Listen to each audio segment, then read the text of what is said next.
Olá, pessoal, boa noite. Professor Johnny aqui novamente. A gente está começando agora o segundo webinário da disciplina de Matemática Discreta.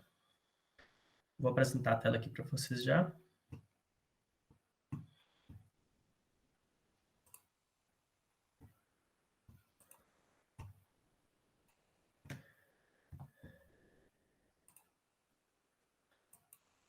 A Denise, me confirma, por favor, se está tudo ok com a tela aí? Tá ok. Certo.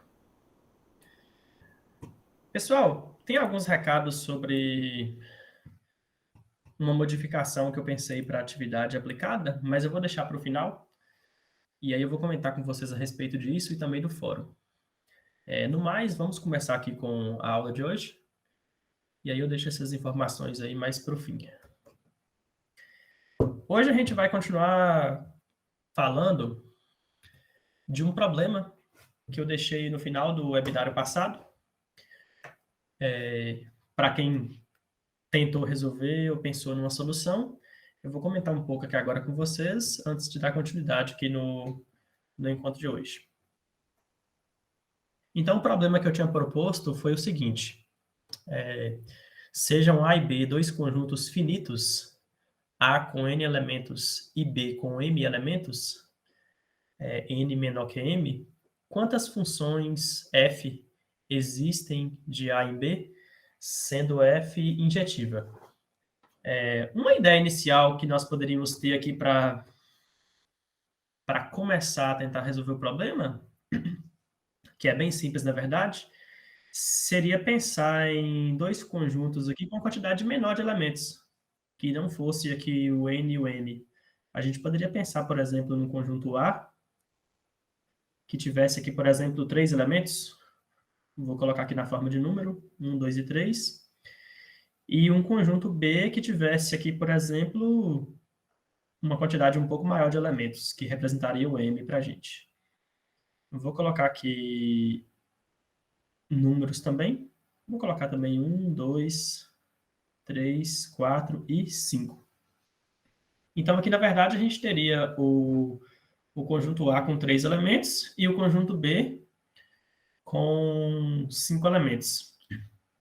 O detalhe aqui para dar a solução desse problema é pensar na condição de uma função ser injetiva, né? Se f é uma função injetiva, isso significa que se nós pegamos dois elementos diferentes desse domínio A, significa que eles vão ter imagens diferentes. Essa é a condição e a definição de uma função injetiva. Eu vou só formalizar isso aqui. Dados x1 e x2 pertencentes ao conjunto A.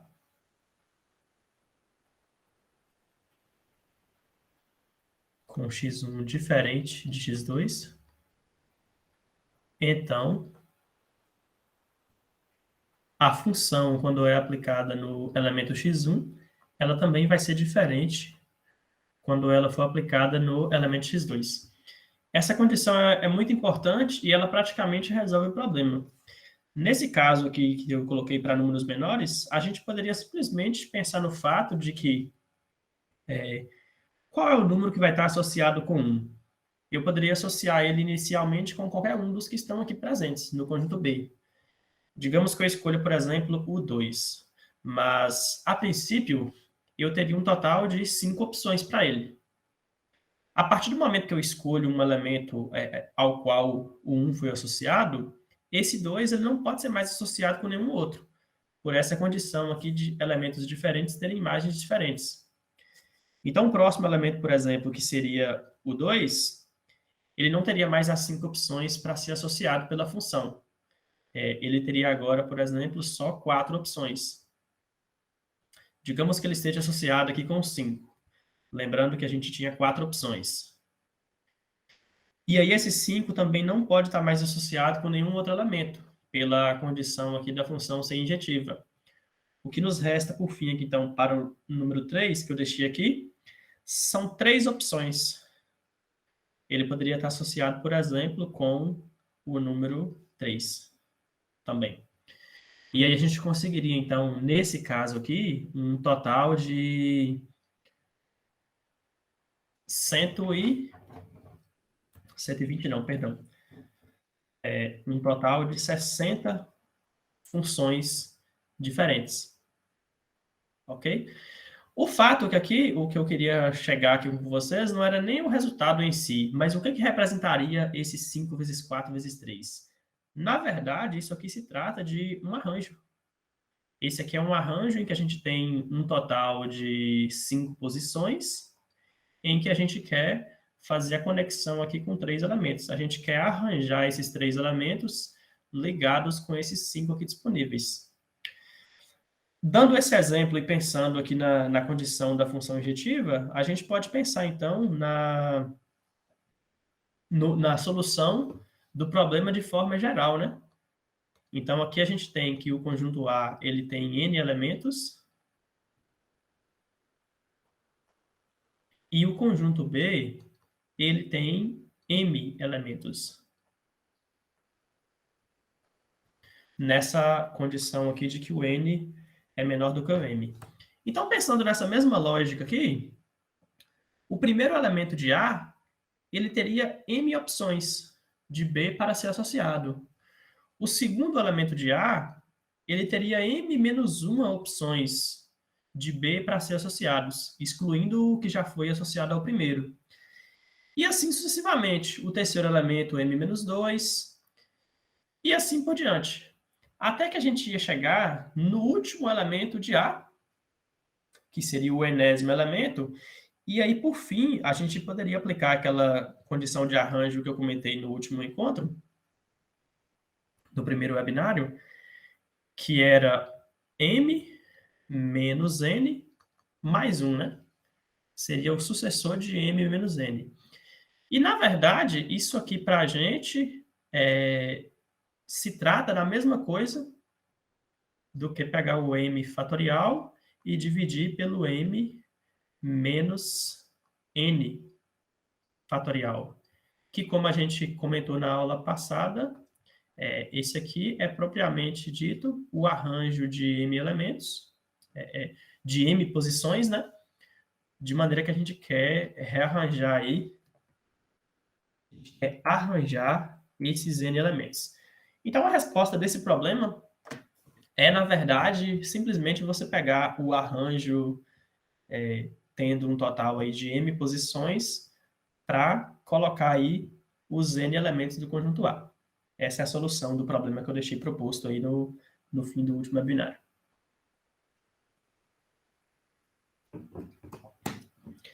Dando continuidade aqui, a gente vai falar hoje bastante de uma aplicação muito comum na análise combinatória, que é o sistema Braille, e a gente vai abordar também bastante o conceito de combinação simples, que ele vai surgir aí a partir das possibilidades que a gente pode trabalhar em cima desse sistema. O sistema Braille, acredito que pelo menos assim por alto, todas já tenham visto falar, ele é um sistema que possibilita cegos ler e escrever. Ele foi criado por um francês chamado Louis Braille, em 1837, que ele ficou cego muito cedo, e aí ele sentiu a necessidade de criar alguma coisa para que ele continuasse escrevendo, estudando, tendo a mesma possibilidade de comunicação. E no Brasil, essa ideia chegou um pouco mais tarde, foi em 1854 que essa ideia foi trazida para o Brasil, e que hoje é bem comum aí, já na comunidade dos cegos. E, assim, a proposta de trazer esse tema aqui na pós-graduação é uma proposta bem inclusiva mesmo, de possibilitar que a gente, além de conhecer, relacionar com os conteúdos matemáticos e também promover essa diversidade aí inclusiva, né, no nosso vocabulário, digamos assim. Como que funciona o sistema Braille? Ele baseia-se em combinações de símbolos táteis, ou seja, a pessoa que é cega, ela consegue sentir relevos diferentes, quando ele pega lá no papel ou em algum objeto, e ele reconhece significados que são pré-determinados, que eu vou mostrar aqui para vocês. Então, é como se a gente estivesse fazendo uma comparação. Da mesma forma que a gente pega a nossa língua nativa, que é o português, e faz a comparação com outras línguas, inglês, espanhol, a gente faz aqui também uma associação da própria língua portuguesa, as letras, a gente faz uma associação das letras com símbolos, em que a pessoa cega consegue sentir e identificar do que está se tratando. Ou o contrário também, né?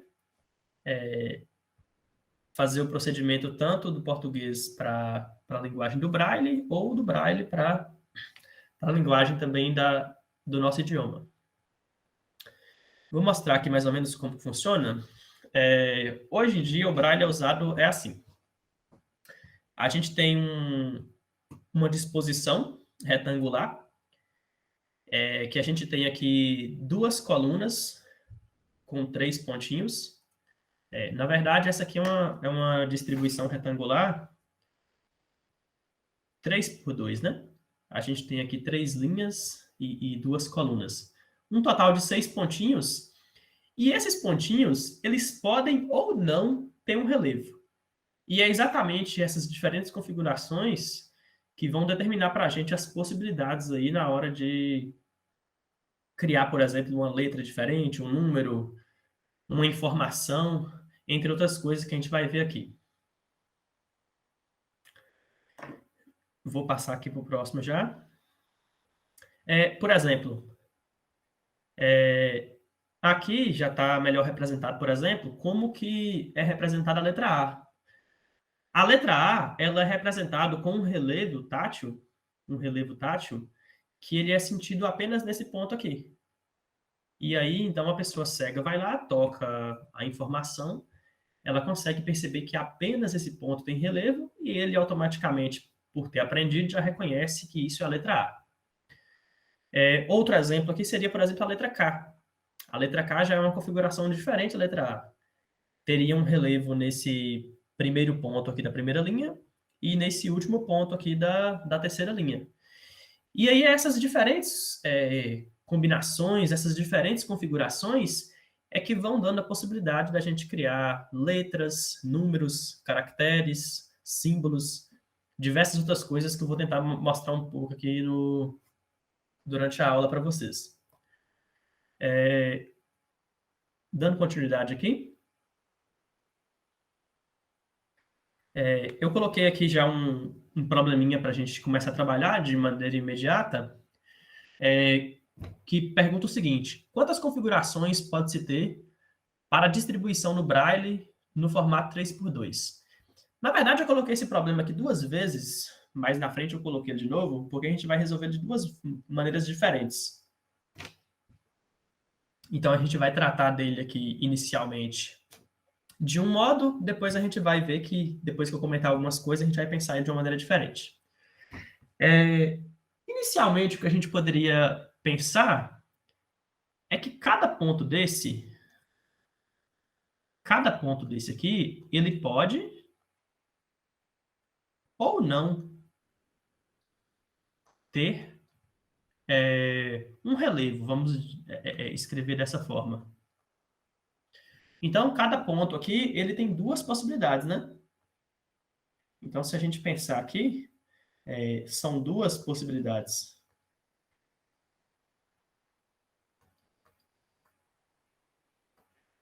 Quando a pessoa cega, ela começa a fazer a leitura lá, tocando na configuração aqui, que é bem organizadinho, é claro. Tem livros totalmente em braille, tem textos, tudo muito bem organizado, na posição certinha, para justamente ter essa facilidade na hora do entendimento. Mas já que cada ponto desse, então, vai ter 2 possibilidades, e eu tenho 6 pontos, então a quantidade de possibilidades aqui que eu posso ter pode ser determinada de maneira muito fácil, né? Eu tenho 2 possibilidades para o primeiro ponto, 2 possibilidades para o segundo, 2 possibilidades para o próximo, e assim eu vou fazendo aqui no caso para os 6 pontos que a gente tem. Que vai dar uma potência aqui de 2, que, por sua vez, tem um resultado aqui que é 64. Então, na verdade, aqui a gente tem 64 configurações possíveis. É claro que eu estou falando aqui das configurações, não estou falando o que cada uma significa. Por exemplo, tem uma configuração que seria deixar todos os pontos sem relevo, que ela não é utilizada para representar nenhum caractere. Ela pode ser usada, por exemplo, para representar um espaço, né? Um espaço vazio entre duas palavras. Mas, na verdade, a configuração vazia aqui, ela não representa nenhum caractere.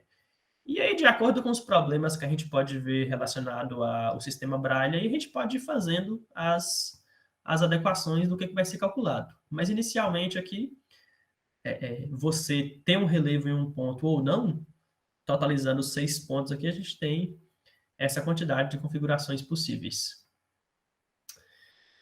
E aí, como eu falei que eu ia pensar com vocês o problema de duas maneiras diferentes, é exatamente isso que a gente vai fazer aqui, ó. Eu quero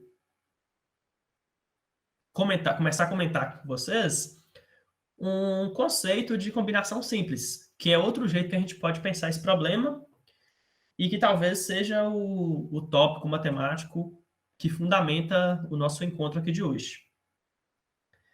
O que é que nós temos aqui na combinação, né? Eu coloquei um problema aqui para a gente começar a definir como que funciona verdadeiramente assim, esse conceito de combinação. Então, eu coloquei esse problema aqui, ó. João possui 6 amigos que ele geralmente convida para sair e fazer refeições. De quantos modos ele pode escolher 4 amigos para o almoço?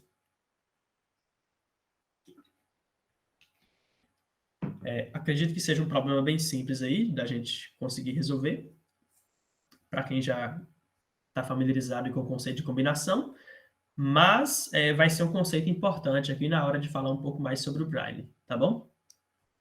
O que acontece aqui? Digamos que esses amigos os amigos aí do João, vamos representar aqui por letras diferentes aqui, ó.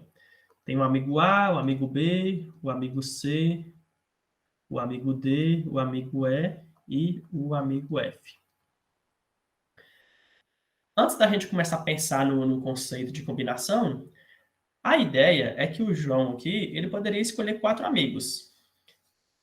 Então, quando a gente fala de combinação, a gente pode começar a pensar no que eu comentei com vocês na última aula, que é o conceito de permutação. Como assim? Digamos que João, ele tem uma estratégia para poder escolher esses 6 amigos. Ele pode fazer uma fila com 6, ele pode fazer uma fila com 6 amigos, e aí digamos que ele vai escolher os 4 primeiros amigos que tiverem na fila. E aí, pensando nessa ideia de fila, digamos, por exemplo, que ele tenha feito exatamente essa organização aqui, ó. Ele tenha feito essa fila, e aí ele vai escolher os 4 primeiros. Se a gente for pensar nessa forma de organização, a gente viu que, lá no último encontro, que se a gente tem 6 elementos diferentes para dispor em uma fila, a gente vai ter aqui um total de 6 fatorial, ok? O problema é que a gente não quer aqui organizar os amigos. João, a única coisa que ele quer fazer é escolher os amigos. Então, não faria para a gente diferença se João tivesse colocado aqui, por exemplo, o B no lugar do A, ou o C no lugar do A. O que nós podemos observar aqui, então? A gente pode observar que a ordem em que estão posicionados esses 4 amigos aqui, eles não fazem diferença. E aí vem aquele conceito lá da divisão, que é para restringir essas possibilidades. Ok? Da mesma forma, a gente poderia pensar aqui nos amigos que não vão ser convidados.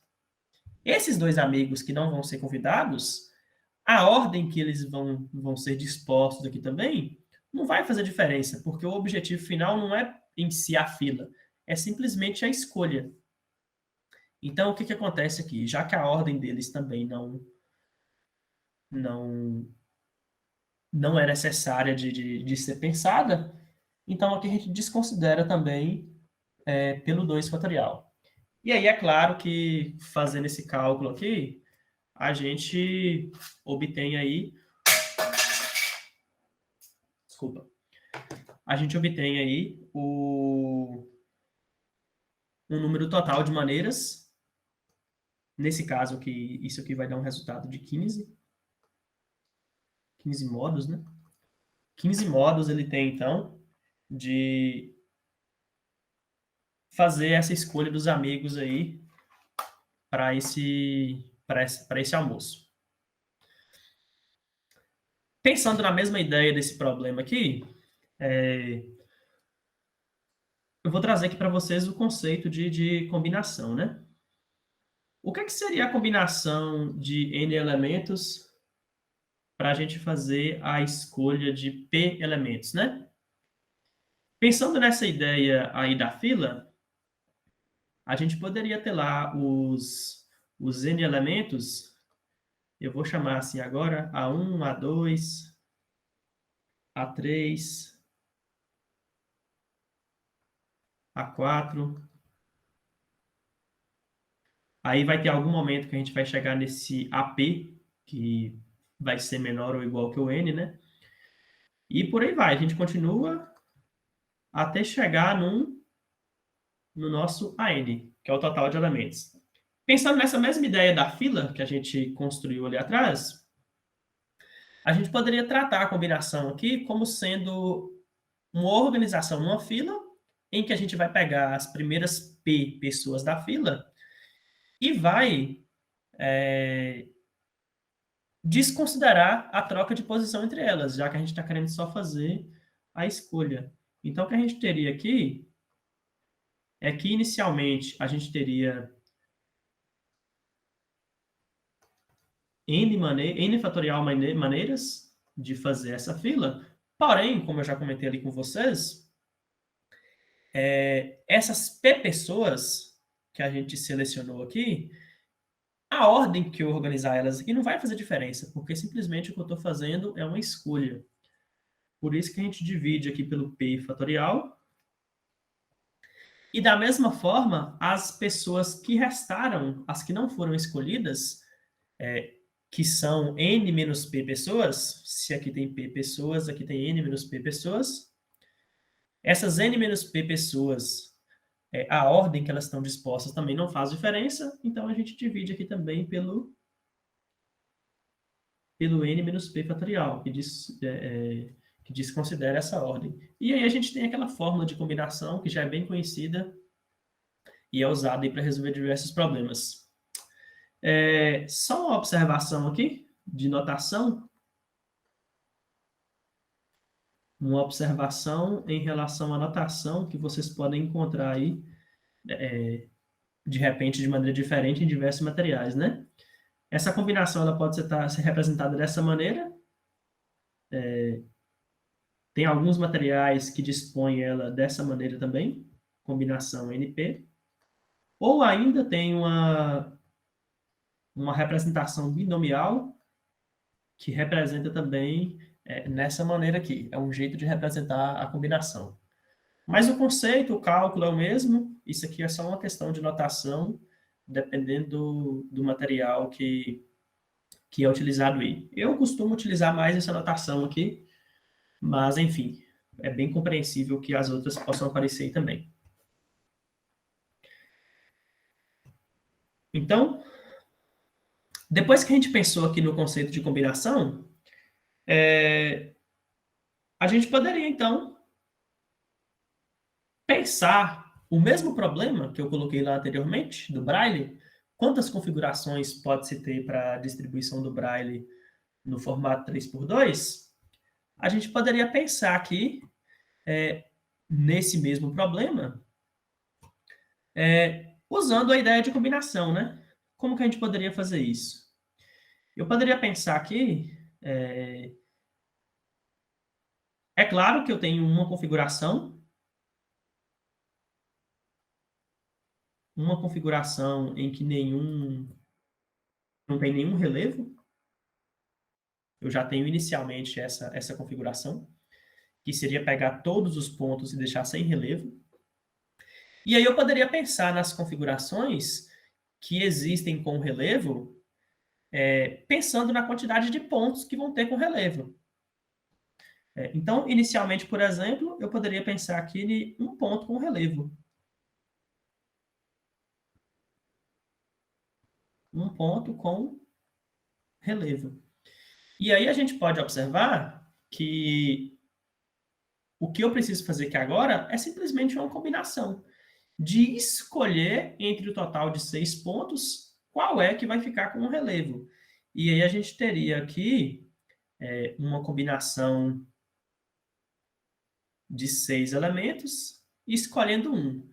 É claro que aqui anteriormente a gente também poderia pensar, como a gente definiu o Lá fatorial na aula passada para zero e falou um pouco sobre o assunto, a gente poderia pensar aqui também na combinação 6, 0. E assim por diante.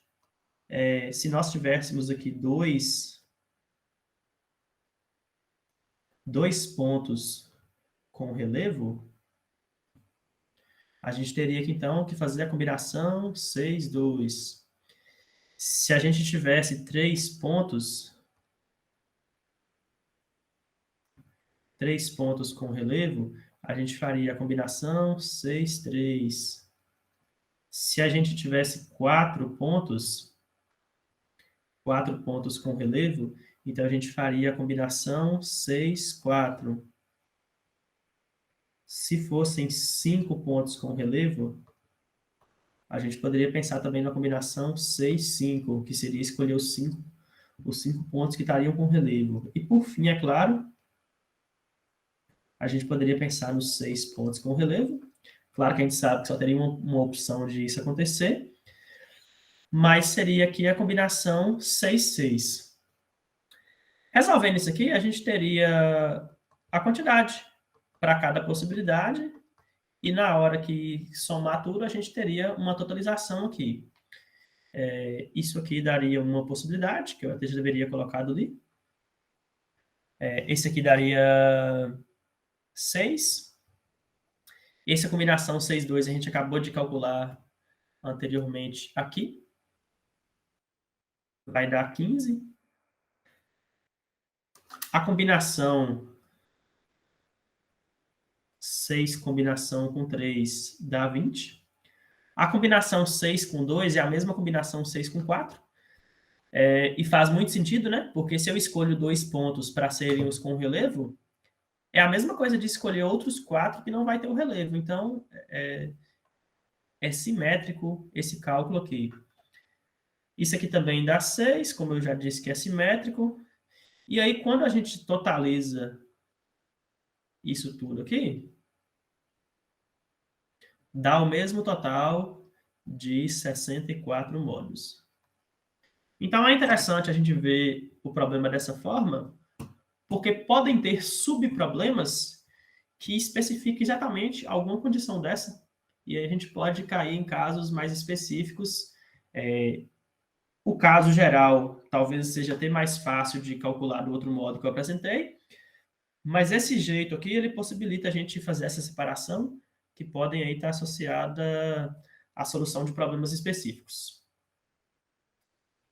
Dando continuidade aqui, já que eu falei dessa questão da combinação, tem uma coisa que tem muito a ver com essa combinação, que está relacionado com essa simetria, que eu coloquei aqui para vocês observarem, que é o triângulo de Pascal. Como que funciona o triângulo de Pascal, né? A gente tem aqui uma coluna disposta com números uns, e aí a gente vai obtendo aqui, também coloca 1 nessa segunda coluna, e os outros elementos, eles são obtidos como se fosse através de uma soma dos elementos da linha anterior. Então, aqui no caso, a gente pega o 1 mais 1, que resulta no 2. A gente poderia pegar, por exemplo, aqui o 1 mais o 2, que resulta no 3.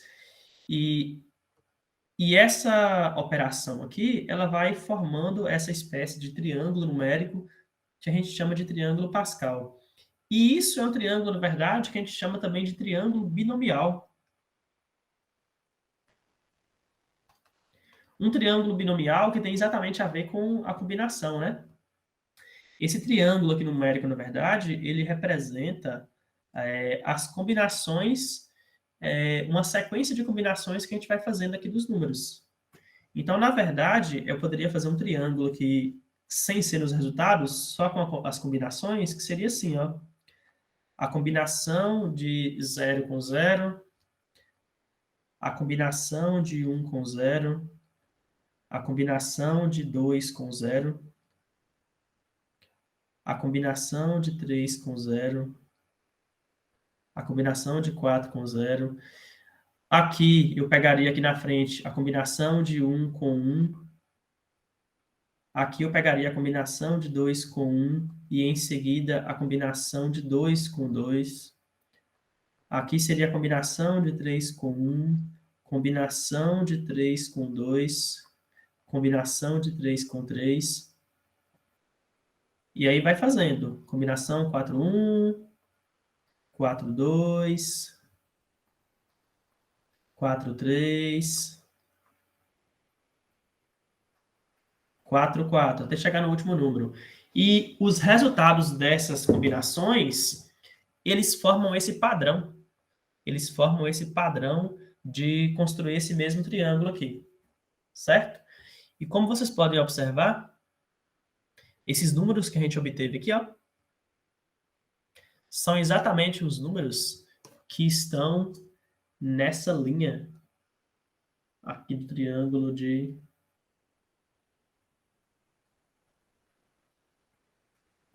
Pascal. Como eu comecei aqui fazendo as combinações do número 0, então a gente pode pensar nessa aqui com uma linha 0, linha 1, linha 2, linha 3, linha 4, linha 5 e linha 6, que são exatamente a quantidade de pontos que a gente estava trabalhando lá nas possibilidades aqui do sistema Braille, ok? E um detalhe importante é que quando a gente somou tudo isso, deu exatamente o que a gente tinha calculado lá no começo, que era o 2 elevado a 6. Se a gente for pensar na mesma coisa aqui para as linhas de cima, esse padrão ele também é atendido. Se a gente somar os elementos da linha 5, a gente vai perceber que dá exatamente 2 elevado a 5. Aqui vai dar exatamente 2 elevado a 4, e aí a gente consegue pensar nessa sequência aqui também de binomial a longo prazo. Se eu tenho aqui uma linha n qualquer, e eu faço a soma dos elementos dessa linha, a gente vai obter uma potência de 2 elevado a n. Isso aqui é uma coisa muito interessante que, às vezes, até ajuda aí, na percepção das combinações que a gente necessita aí ao longo dos problemas. Tem outra coisa que eu quero comentar aqui com vocês. Voltando um pouco para a área de matemática, né? Às vezes a gente pensa, cego estuda matemática? As pessoas cegas conseguem estudar matemática? Conseguem. O sistema Braille ele também é adaptado para trabalhar com símbolos matemáticos e com os números. E como que isso é feito, né? O número, ele na verdade usa os mesmos símbolos das letras, só que tem esse símbolo aqui, ó, que a gente chama de auxiliar. Esse símbolo, ele define que o que vem depois, na verdade, não vai representar uma letra, vai representar um número. Tanto que aqui eu coloquei um exemplo para vocês, que na verdade isso aqui representaria a letra A, só que como tem esse auxiliar aqui antes, que representa para a gente que vai ter um número, então a gente faz uma associação de duas configurações diferentes, e o número que está associado com a letra A, a gente define como número 1. Então, toda vez que for criado um número, na verdade, a gente teria a utilização desse auxiliar aqui anteriormente, tá? se fosse o número, por exemplo, 3, seria esse mesmo auxiliar com o símbolo que representa a letra C, e assim sucessivamente. Outra coisa também que é importante colocar aqui para vocês é que também dá para pensar a ortografia na língua portuguesa de maneira perfeita, até mesmo pensando nas letras maiúsculas. Esse aqui é o outro auxiliar que representa que na sequência vai ter uma letra maiúscula. Então, o que acontece aqui? Toda vez que tem esse símbolo anterior a uma letra, nesse caso aqui, esse símbolo representa a letra K, como eu comentei com vocês lá no começo da apresentação do sistema.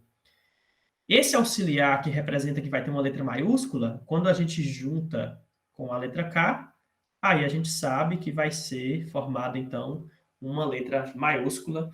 Isso aqui é muito usado para escrever um texto em letra maiúscula, então para começar a frase, né? Geralmente no sistema Braille lá tem essa característica aí. A maneira como é escrito também é muito interessante, vocês darem uma olhada depois. Como eles têm que fazer os furos lá na hora de escrever para fazer o relevo, quando a pessoa está escrevendo manualmente, eles praticamente fazem tudo de trás para frente, porque na hora que vira o papel fica espelhado, e aí sim fica nesse formato aqui, que é o padronizado. Tem várias coisas de curiosidade que vale a pena dar uma olhadinha extra depois. E aí, como eu tinha dito para vocês, existe sim cálculos matemáticos, utilizando aí o sistema Braille. Aqui é aquela mesma ideia que eu comentei lá com vocês, o indicador de número, aqui no caso o 7, um indicador mais uma letra que representa o 7, né? Nesse caso aqui é a letra G. Esses 4 marcadores aqui, esses 4 relevos indicam a letra G, só que com o indicador de número, ele passa a representar a letra 7. A gente tem símbolo para as 4 operações, que são definidos já dentro das 64 possibilidades lá. Tem o símbolo de mais, o símbolo de divisão, tem a subtração também que eu não coloquei aqui, mas tem todos. Tem o símbolo de igualdade, até mesmo símbolo para representar um expoente. Então, a gente consegue lá definir, através dos símbolos, operações normais. Existe cálculos, existe muita matemática aí, que é criado dessa maneira aí. Esse símbolo aqui que faz o expoente, na verdade, é da mesma maneira que a gente escreve em alguns textos aí, né? 2 elevado à letra N, a gente consegue representar também dessa maneira aí, essa linguagem aqui de expoente. E aí, já que eu comentei bastante aqui sobre o Braille, eu queria fazer uma associação aqui com o sistema binário. Porque no Braille, já que nos pontos lá a gente tem 2 opções, tem ou não tem relevo, a gente pode fazer uma associação aqui com o sistema binário, que ele é criado a partir de um conjunto de 2 elementos. Então, aqui a gente tem esse conjunto de 2 elementos, e através desse conjunto são criados os números. Isso aqui para os sistemas computacionais é muito mais vantajoso do que utilizar o nosso sistema decimal, que usa 10 algarismos. Para um computador trabalhar com os símbolos 0 e 1 é muito mais fácil, porque, na verdade, o funcionamento dos nossos computadores, eles se baseiam em eletricidade, né? Então, a gente tem algum circuito que passa ou não passa energia, então, na verdade, 2 símbolos já são suficientes para poder representar muito bem isso. Por isso que eu estou fazendo aqui a associação com o Braille, tem ou não tem relevo, no caso aqui dos sistemas computacionais, passa ou não passa energia nesse ponto. E aí a gente vai ver que, na verdade, a criação de um número binário tem ou não tem. que é o significado prático que os dois símbolos aqui trazem para a gente. Eu vou mostrar aqui como que são criados alguns números em binário, e aí depois a gente pode pensar em alguns problemas que podem ser desenvolvidos aí com os mesmos, né? Então, inicialmente, o 0 ele é representado pelo próprio 0, e o 1 ele é representado pelo próprio 1. São os dois algarismos aí do nosso sistema. Agora, como que a gente poderia fazer o 2? O 2, na verdade, já vai ter que ser formado através de uma configuração desses dois algarismos. Da mesma forma que a gente tem no sistema decimal, quando os números são maiores que 9, a gente começa a formar os outros números com os 9 algarismos existentes. No sistema binário, a gente vai formar os números, os nossos novos números, todos vão ser formados apenas com esses dois algarismos aqui pré-determinados. Então, o número 2, na verdade, que é no sistema decimal, ele, na verdade, ele é seguidos dos símbolos 1 e 0. Depois eu vou comentar essa posição aqui, o significado de cada uma dessas coisas. O número 3, agora vai ser o 1 com 1. O número 4 já não dois símbolos já não são suficientes para poder representar. O número 4 já vai ser os símbolos 1, 0, 0. E aí a gente vai fazendo esse processo de sempre virar o último, e quando o último fecha um ciclo de duas possibilidades, a gente vai para o próximo. Quando esse aqui fechar o ciclo de possibilidades, a gente segue para o próximo. Então, aqui no 5, por exemplo, o que é que a gente faria? Simplesmente a gente pega o 0 e alterna aqui para o 1. Quando a gente vai fazer o 6, a gente teria que voltar o 1 para o 0. Só que aí a gente completou um ciclo. Então, a gente pega o próximo, faz a alteração aqui também. E assim sucessivamente, a gente vai conseguindo aí fazer a construção dos binários. Para explicar melhor aqui, eu vou colocar aqui um número já um pouco maior, para a gente tentar entender o significado aqui dessas posições. Então, eu vou colocar, por exemplo, esse número aqui, que é 100101. O que é que tem por trás disso aqui, e qual é a relação que isso tem a ver aqui com os dois símbolos? Como a gente tem dois símbolos, então, na verdade, essa representação aqui, para a gente transformar para o nosso sistema decimal, a gente faz uma comparação com as potências de base 2, já que a gente tem duas possibilidades para cada elemento. Então, esse primeiro número aqui, na verdade, ele está associado com a potência 2 elevado a 0. Esse aqui, ele está associado com a potência 2 elevado a 1. Esse aqui está associado com a potência 2 elevado a 2. E assim sucessivamente. 2 elevado a 3.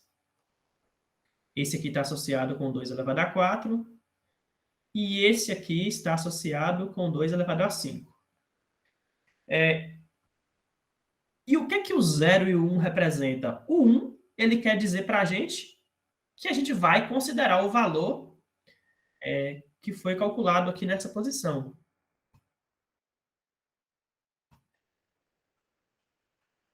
Já o 0, ele quer dizer exatamente o contrário. A gente não vai considerar o valor que está associado aqui nessa posição.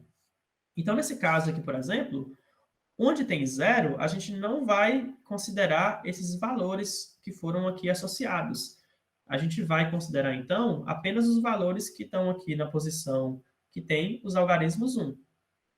Então, aqui a gente sabe que vai ter um resultado 2, aqui a gente vai desconsiderar, aqui vai ter um resultado 4, aqui a gente vai desconsiderar também, aqui vai ter um resultado 32. Quando a gente faz a soma de todas essas parcelas, a gente obtém aqui o resultado final. Eu só escrevi errado aqui, o 2 elevado a 0 aqui não é não é 2, né, gente? O 2 elevado a zero é 1. A gente faz aqui a soma total de possibilidades, então a gente obtém um número, que nesse caso aqui para a gente, 32 mais 4 dá 36, mais 1. Isso aqui, na verdade, esse binário aqui representa o número 37. Da mesma forma, eu poderia pensar, por exemplo, já pegar um número pronto e tentar transformar ele em binário, que seria pegar o 87, por exemplo, e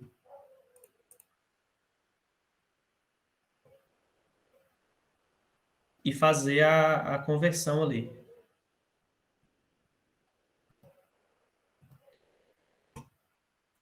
Então, o que acontece aqui?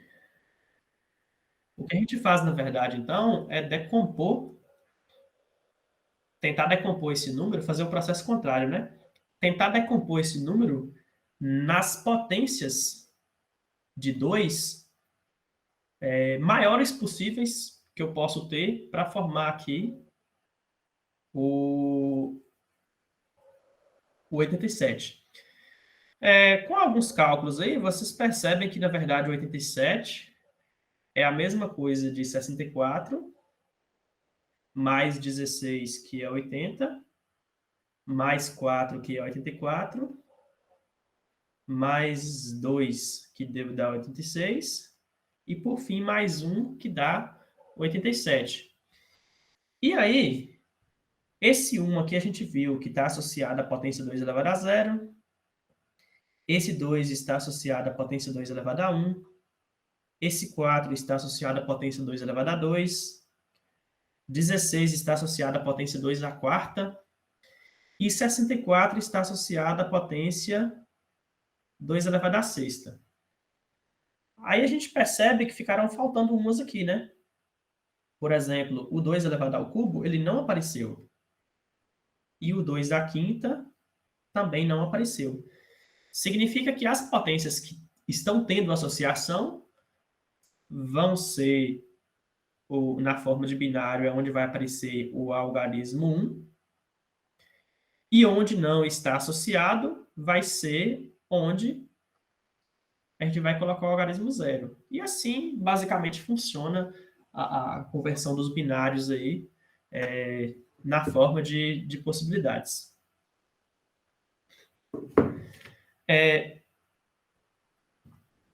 E aí eu trouxe aqui, só para fechar a questão aqui do binário, que foi aqui, quantos números binários existem com no máximo 6 posições de algarismos? 6 posições de algarismos, então, eu estou me referindo aqui,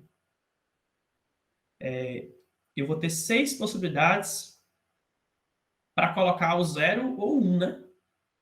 Para conseguir fazer os valores aqui possíveis.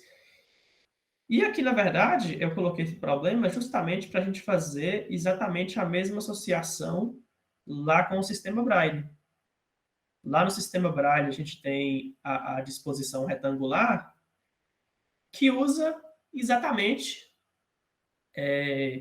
a questão das mesmas 6 posições aqui. A diferença é que aqui as minhas possibilidades elas estão restritas entre escolher 0 ou 1. E aqui no sistema Braille, a gente faz a associação como ter ou não relevo em algum ponto. Então, na verdade, esses dois problemas eles são equivalentes. Então, aqui a gente tem, por fim, a mesma resposta lá.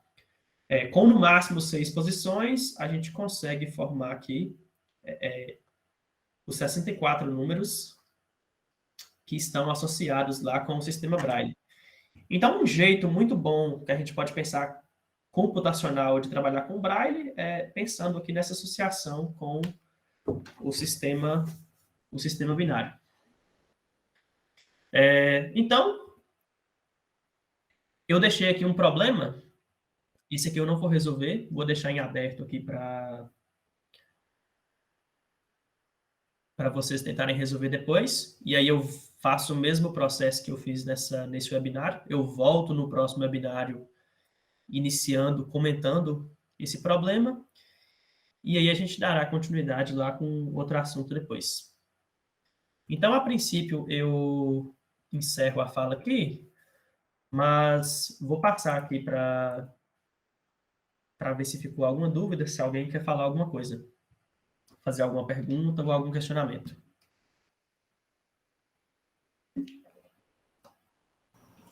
O Márcio, o Rodrigo, a Maria Aparecida estão com a mão levantada. Boa Pois não? noite.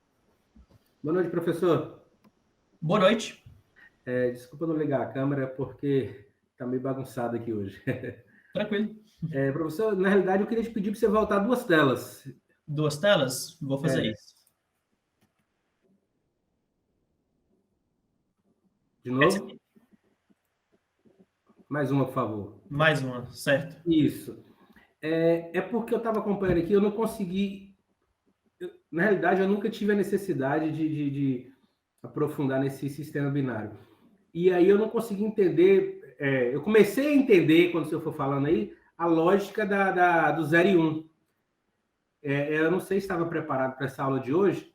Se eu teria como chegar até o 10, porque assim, no 7 ali agora, o 6 é 1, 1 e 0. Isso, Então, vamos fazer assim. o 7 seria 0, 1 e 1?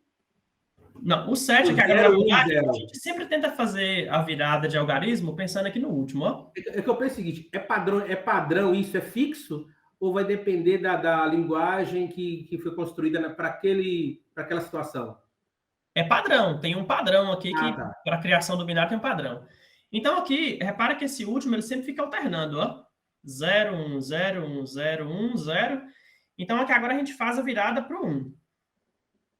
Ok? Sim. Como chegou no 1, não tem a necessidade de eu fazer nenhuma alteração nos outros dois. Eles permanecem. Agora, vamos fazer aqui até o 10, como você solicitou. Isso. Ó, se eu fizer aqui do 8, por exemplo... Então, olha só. Desculpa, a tela não apareceu o 7, agora que apareceu. Tá. Então, o 7 aqui, na verdade, deixa eu repetir aqui então, né, se não apareceu. A gente faz a virada do 0 para o 1. E aí, como eu cheguei no 1, que completou o ciclo agora, não há necessidade de alterar os outros dois aqui.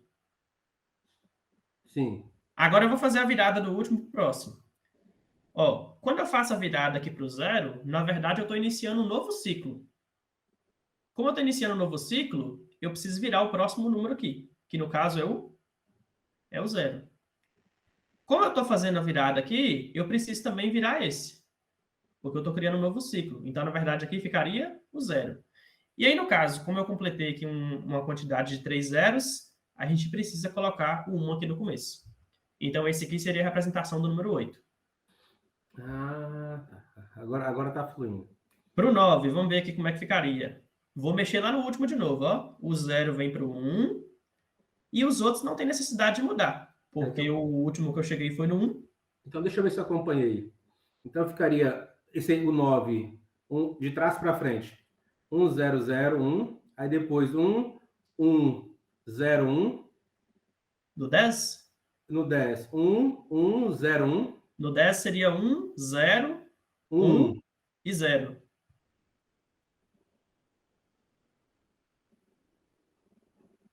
Por que eu não vou completar o ciclo agora, não é com o número 1? Só que aqui a gente vem fazendo aqui no caso, né? Como que eu estou querendo dizer para você? O 1... Vamos lá, da direita para a esquerda. Eu o agora 1 vou vem para o completar 0. o ciclo com o número 1. Mas a gente tem... da direita para a esquerda. Então, o 1, ele vai virar para o 0. Iniciou um novo ciclo. Como iniciou um novo ciclo, significa que eu tenho que virar o número da esquerda também. Então, o 0 vai para o 1. Só que esse 0 aqui que eu virei para o 1, ele ainda não iniciou um novo ciclo. Ele, na verdade, completou o ciclo agora. Então, os anteriores aqui eu não preciso modificar. E se você pensar também, se você quiser pensar aqui no 10, por exemplo, ó, se você quiser pensar no 10 como a soma de potências de 2, você vai perceber que o 10, ele é 8 mais 2. Sim. Na verdade, o 10, então, ele é 2 elevado a 3 mais 2 elevado a 1. Todas as potências foram associadas aqui ou teve algumas que não tiveram? Por exemplo, o 2 elevado a zero apareceu? Não apareceu. O 2 elevado a 2 apareceu? Não apareceu, não foi necessário. Então, as potências que foram associadas, a gente substitui por algarismos 1. E as que não foram associadas, a gente substitui por algarismo 0. Agora ficou um pouquinho mais claro. Mas aí é uma questão se vocês derem uma olhada depois com alguns números aí, tenta fazer com os números maiores, que sempre fixam melhor. De qualquer forma, tem que dar uma olhada com calma depois. Sim, é o mesmo princípio lá do sistema decimal. Só que o sistema decimal, ele fica virando de 10 em 10, né? Aqui vira de 2 em 2. Então, os algarismos, eles estão trocando assim de maneira mais rápida. Então, tem esse detalhe aí. Ok. Obrigado, professor. Por nada.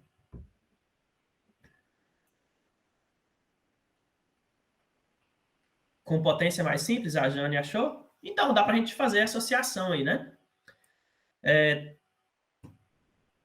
Tem mais alguém que quer perguntar alguma coisa? Maria Aparecida? Tá com a mão levantada aí também? Sim. Não, é só uma observação. Eu ia comentar, bem, completar. Eu trabalho no CAP, vocês conhecem o CAP? Centro de Apoio ao Deficiente Visual, Montes Claros? Isso. E trabalho na escola normal. E como a escola normal está próxima, eu sou professora de matemática na escola normal. Então, a gente tem muito contato com aluno cego. E eu gostei muito dessa sua associação do Braille que você fez. A aula foi ótima. Só queria fazer uma pequena observação. Quando você fala, eu coloquei no comentário, né? Acabei colocando. Quando você fala, como que aluno cego aprende matemática? Meu aluno cego, ele é ótimo em matemática. Eu achei essa fala sua um pouco excludente, tendo em vista os meus colegas cegos que eu tenho. Os meus colegas cegos são mestrados, não fez mestrado em mesmo no Instituto Federal há pouco tempo. Então, eu não gostei da forma como você colocou, e foi outra fala também. Então, só completando para você tomar cuidado quando fala, assim, eu acho que fica um pouco excludente. Quando a gente tem contato com alunos cegos, sabe que eles são ótimos em matemática. Matemática eles tiram de letra, porque o cognitivo deles não foi afetado. Então, é um pouco mais difícil você escrever uma equação de segundo grau em matemática, ela fica enorme.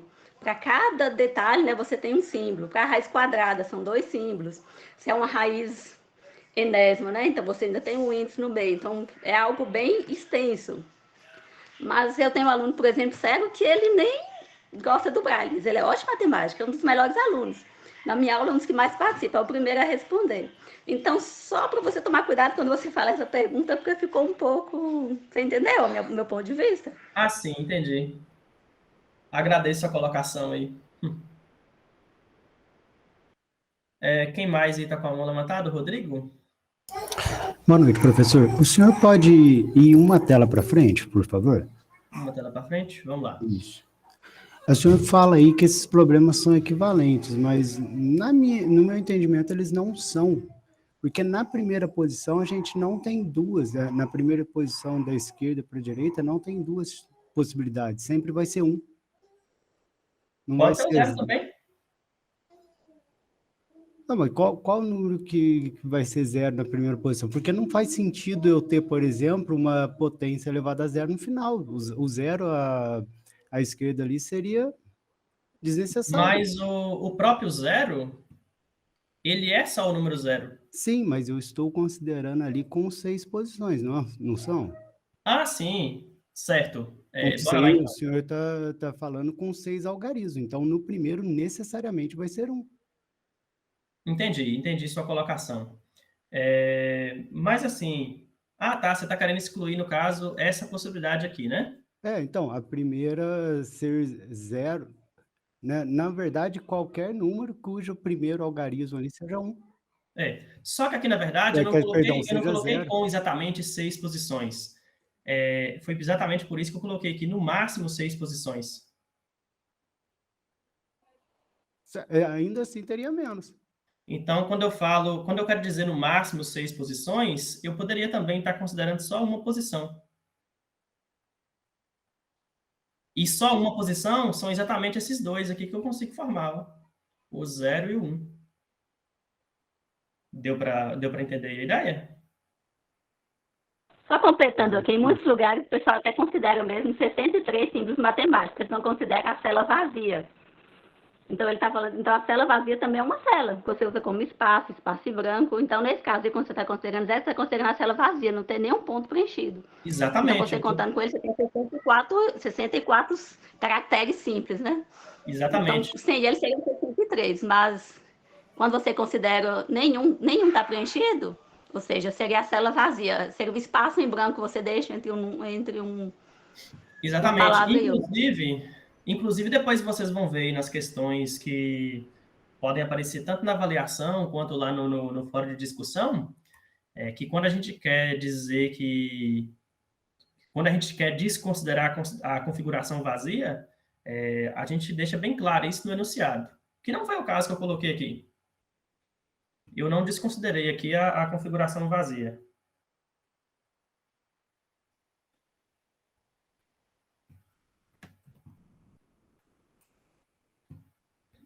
Deu para fazer a associação que eu quis dizer, Rodrigo? Sim, eu entendi, mas eu estou aqui pensando, dentro desse caso, assim, tem no máximo 6 algarismos, né? Pois aí você está me falando que a única possibilidade que seria com 0 no início seria essa? Seria na verdade, o que a gente... No caso dos algarismos, o que eu quero dizer aqui é o seguinte, ó. Quais seriam os números com algarismo... Com exatamente um algarismo? Eu teria o 0 e o 1. Aqui, na verdade, já tá escrito para a gente. Deixa eu voltar aqui, ó. Esses dois números, eles têm só um algarismo. Eles existem no sistema binário, eles são dois números diferentes de 0 algarismo. Esses aqui são números que possuem, no caso, 2 algarismos. É óbvio que eu não vou colocar aqui 0, 0, porque isso aqui seria equivalente a isso aqui. Não faz sentido para a gente repetir essa situação aqui. Da mesma forma que essa colocação que eu fiz aqui, de colocar todos zeros, isso aqui é equivalente à mesma coisa de ter colocado só um 0. Então, na verdade, quando eu digo no máximo 6 posições, mas disponho aqui as 6 posições, não significa que essas 6 posições vão formar número de 6 algarismos. Tá, então tá, agora eu compreendi. Então. Aí é que eu tô na cabeça que vai ter que ter os 6 algarismos. Não, tá. Não, Tá compreendido. Esse número aqui, que na verdade tem seus 6 algarismos, ele não é um número de 6 algarismos. Ele é só uma disposição que forma o número de um algarismo. Correto? É que na hora que você falou, eu não reparei, não me atentei a essa ideia do máximo. Aí tá, não, aí agora foi. Não, mas Obrigado. tranquilo. Aqui o que vale é a discussão nossa mesmo. Bacana. Alguém queria colocar mais alguma coisa aí?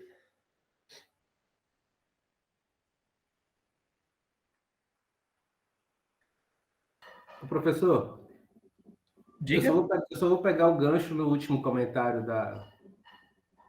do colega aí.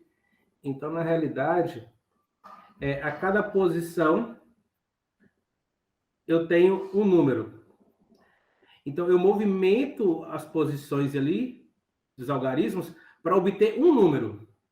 Então, quando eu não tenho nenhum algarismo preenchido, que foi o caso do 0, eu não tenho nenhum algarismo. Aquilo ali representa também um número, né? Exatamente. Ou que é, no caso, 0.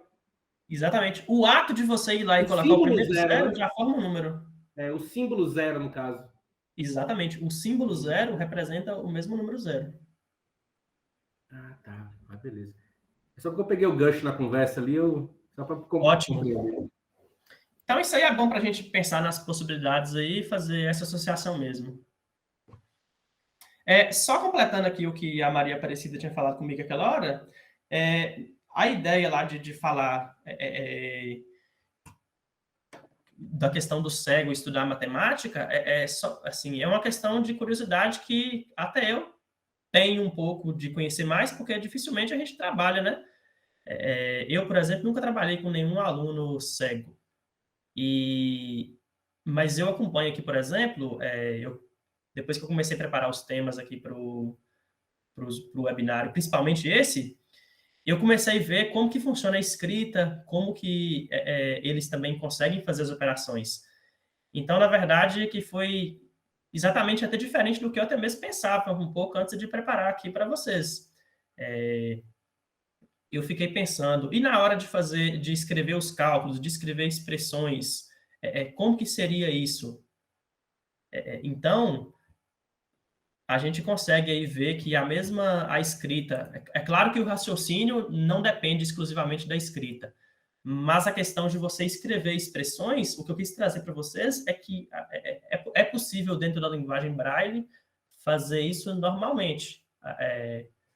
Além do pensamento, é claro, né? Não significa que para fazer uma operação aritmética simples, necessariamente teria que escrever.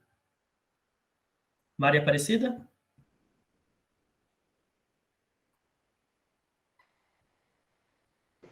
Eu estava com a camisa. Beleza. Se você quiser conhecer depois o CAP, você vai ver. Eu trabalho lá com adaptação de material para aluno cego. Então, a gente pega o livro normal que o aluno usa e a gente faz a adaptação dele para o Braille. Aí Muito a gente bom. tem um programa que faz essa adaptação, no caso o Braille fácil, mas matemática é uma linguagem bem específica, né? Para fração a gente tem um símbolo, então é bem mais detalhado, né? Não é só pegar o livro e jogar com outros conteúdos, né? Então é mais detalhado. Mas se você quiser Entendi. conhecer o CAP, agora eu estou de férias, mas a partir de agosto estou lá e meus colegas também, a gente está sempre aberto à visita. Mas fiquei bem curioso mesmo, a gente está sempre Depois marca no curioso de fala ver de novas conhecer o coisas. CAP, ao lado da escola normal, você vai gostar de conhecer. Uhum. Aí, inclusive, Maria Aparecida, isso vai ser muito bom, essa experiência sua, para você trazer para atividade aplicada depois, que eu vou tentar combinar com vocês aqui de novo como que vai ser. Ok. A Denise? Ok. Aqui a gente já teve um aluno praticamente cego, hoje ele está na UFMG. Ele era muito bom em matemática, meu aluno, eu não adaptava nada para ele, porque como ele não enxergava, ele tinha a linguagem matemática toda na cabeça dele. Então, quando a gente fala com um aluno nosso que enxerga assim, 2 elevado a 4 mais 1/3 de 5 menos 2, só um exemplo. Às vezes o nosso aluno que enxerga tem dificuldade de escrever essa expressão. E ele não. Ele pegava assim, rapidinho. Como ele não enxergava, eu acredito que ele fixou muito na cabeça dele todas as propriedades e como escrever aquilo. Era impressionante, ele era muito bom. Eu não sei se isso acontece com todos, né? Porque esse foi o único que eu tive. De 20 anos de profissão, foi o único. E ele era bom.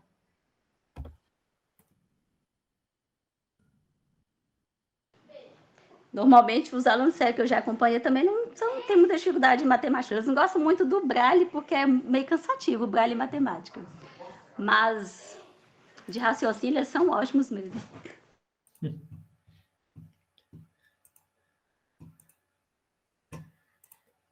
Ok, alguém queria fazer mais alguma pergunta, alguma colocação?